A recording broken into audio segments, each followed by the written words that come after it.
Yo, what's going on out there? It's your boy Larry coming to you once again, dropping some NBA knowledge on y'all skulls. And here we go. We did pretty much every other team. One note of fact though, the last preview I did, apparently I can't upload videos longer than 15 minutes. For what reason, I do not know. YouTube has something against me. Maybe they do, maybe they don't. But I'm going to post a link down there so y'all can follow that one right there. It's quite a lengthy video, but either way it goes, I previewed the teams that you won't hear in this. Including the New York rivalry, I guess you can call it right now, between Brooklyn and the Knicks.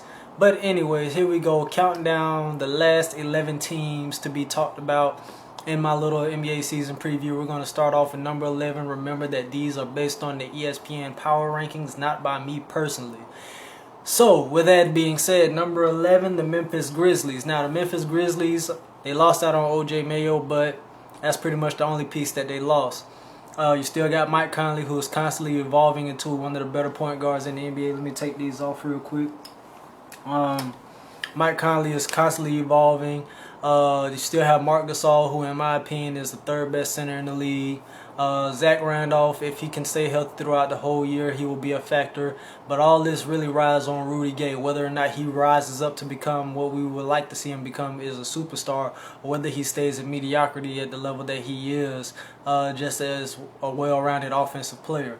Now, I don't think that we have any real, true expectations for these guys besides them making the playoffs yet again. We've seen what happened with them with the Clippers last year. The Clippers came back, battled back, and knocked them out the playoffs. Do I think that'll happen again this year? Something similar may happen. They added Maurice Spates in the offseason.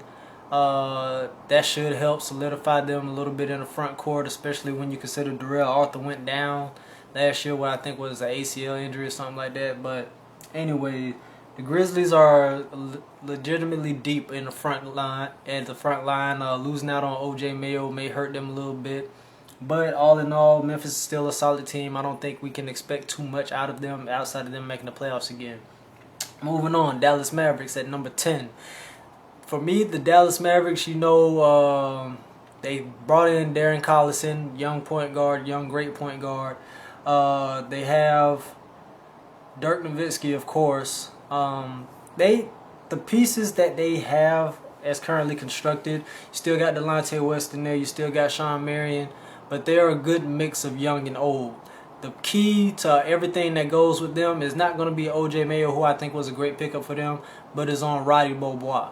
Roddy Beaubois has shown tremendous upside, but the thing he has yet to show is that he can stay healthy for a full year. It seems like something is always catching this man and knocking him down.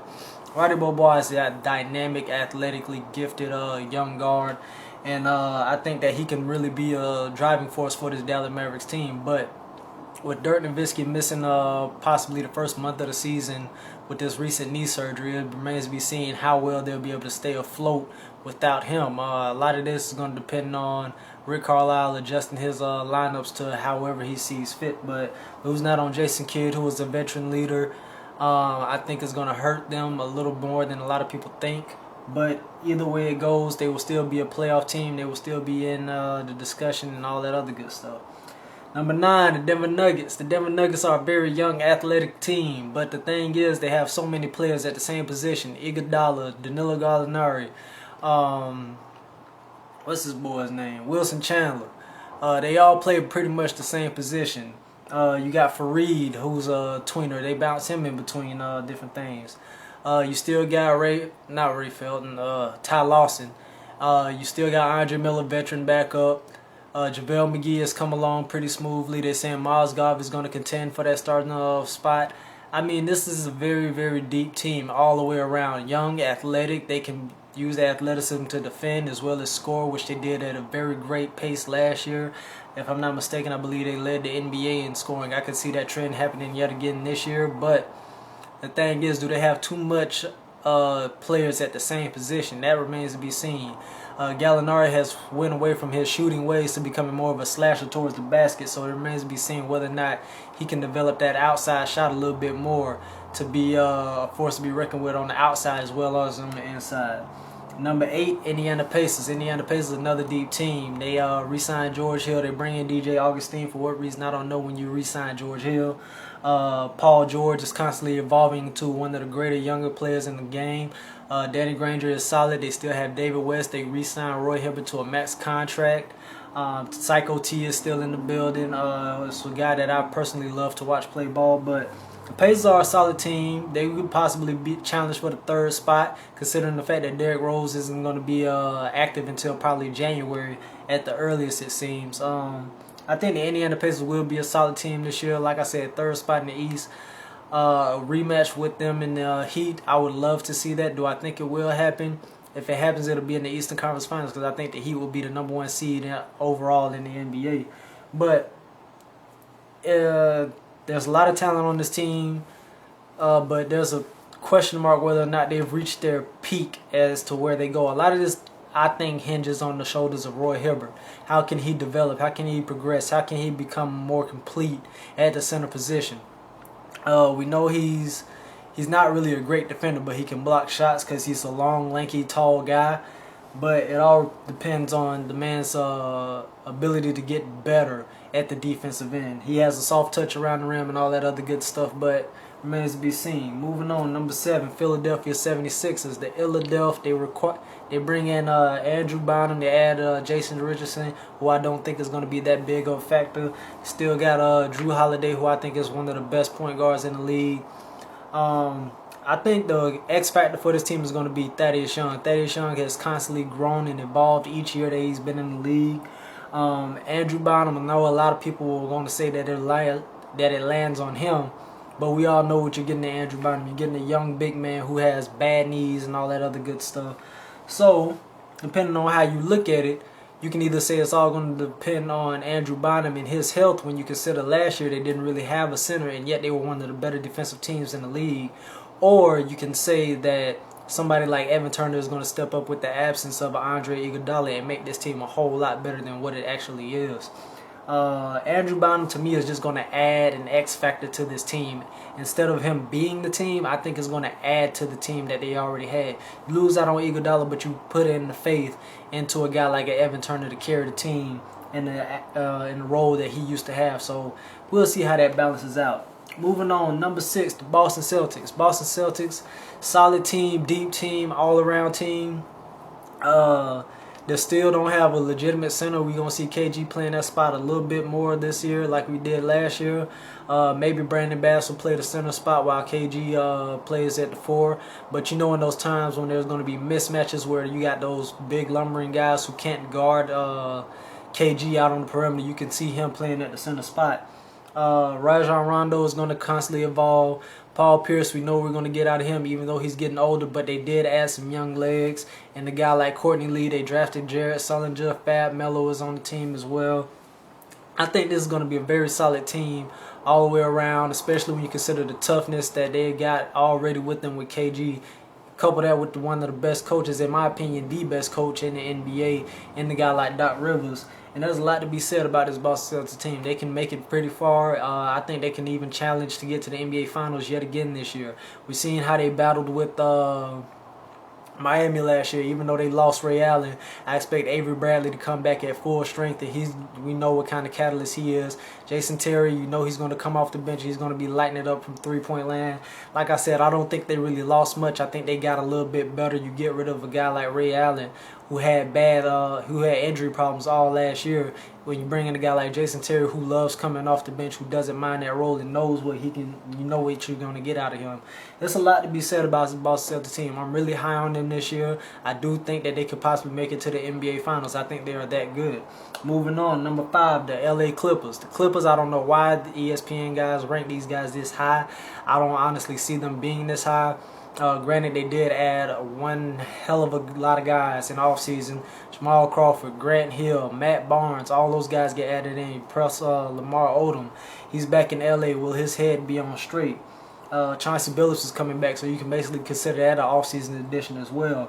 I mean, this Clipper team is stacked, and those aren't even all the starters. You still got Caron Butler, Blake Griffin. Of course, we know he has to evolve, not to me on the offensive end, but on the defensive end. Use some of those springs on those legs to block some shots. We know he can rebound the ball, but come on, man. If you're going to use all that hops, use it for something that's good. We know your arms aren't as short, but you're a big, strong guy. Block some shots. Chris Paul is still an MVP candidate every time he's on the court in the NBA. DeAndre Jordan should just continue to get better. There's a lot to be positive about this Clippers team, of course, but I don't think that they can be this high. I don't even see them making the Western Conference Finals. There's just too much talent and depth in the Western Conference for me to honestly see them get that far, especially when you consider that this is the impending free agency of Chris Paul. Whether or not he decides to stay or go remains to be seen. But I think this will be a good, solid year for the Clippers. They'll make it to the second round yet again, but I don't see them making it to the Western Conference Finals. Moving on to San Antonio Spurs, the old man of the league, but they yet have young guys on the team. Kawhi Leonard, Danny Green. We already know about Ginobili, Parker, and Duncan. Steven Jackson is going to be there for the whole year. DeJuan Blair, maybe or maybe not. I don't know what the problem is with these guys using him. But if he's knocked out of the lineup, you still got a guy like Tiago Splitter coming in. Gary Neal is solid from three-point land. We already know this. Patty Mills is going to come in. He's going to back up Tony Parker. We all know how solid he is. There's a lot to like about this San Antonio team, especially when you consider Greg Popovich is still the head coach. They're unselfish. They've learned how to score more. Now we got to see them go back to their defensive ways, in my opinion, in order for them to get better, to get where they need to go. Defensively, they can play great team defense, but the thing that has been lacking for them, in my honest opinion, is the fact they've been looking to score way more than they've been looking to defend. I think if the San Antonio Spurs can get back to defending the way they did in previous years, they will be a solid team, possibly in the NBA Finals. I think they are that good. Number 3, the Oklahoma City Thunder. We already know about the Thunder. Kevin Durant, Russell Westbrook, they're going to take all the shots. They're going to make all the shots. They're going to miss all the shots. Everything is going to ride on them. James Harden, free agent at the end of the year. There's talks about him possibly getting traded in the middle of the season. We'll have to see how that goes. They drafted a guy, Perry Jones, who they're pretty high on, but I haven't seen or heard much from him in the preseason. You still got Serge Ibaka leading shot block in the NBA. Kendrick Perkins solid down low. Eric Maynard returning should be solid for this team. You still got Seth Lotion, one of the best lockdown defenders on the perimeter. Can they make it to the NBA Finals again? Yes, they can. I think it'll be tougher this year because LA is not the team that they faced last year. They have a whole different catalyst, and I'm going to talk about them now because they're the number 2 team, the LA Lakers. Nash, Kobe, Gasol, Howard.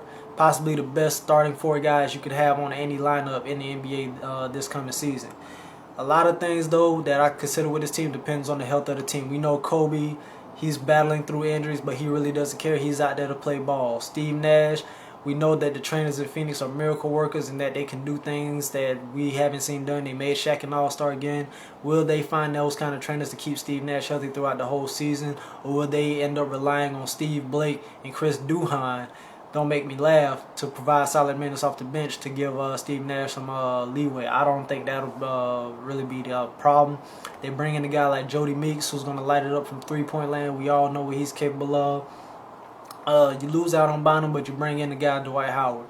Dwight Howard's coming off the back surgery. He played yesterday at the time of this recording, and he had 19 points, 12 rebounds, 4 blocks, caught some alley-oops. He looked like Dwight Howard of old. He looked like he's loosened up a little bit, but a lot of this depends on the chemistry of the team, how well they gel together and all that other good stuff. I think that with this team as currently constructed right now, they should probably be the most efficient offensive team in the league. The question will be on the defensive end. Can they do it? When you have Dwight Howard, who's 3-time Defensive Player of the Year, I mean, there should be no questions asked about anybody getting to the rim anymore. This just makes the LA Lakers that much more destructive to defend, to attack. Because you have to worry about a guy like Dwight Howard now. Backing him up, that's another question. You got guys like Jordan Hill that'll back him up. They lose out on McRoberts, who got sent to Orlando. But I still think that LA is the team to beat in the West. You can say what you want about OKC, but if this LA team can put it all together, even though Mike Brown is the coach, who I've always said is a horrible head coach, he's great defensively, but offensively is lost. We saw that last year, but hey, my opinion is just my opinion. Moving on, number 1 team, defending NBA champions, Miami Heat. Miami Heat are solid as usual.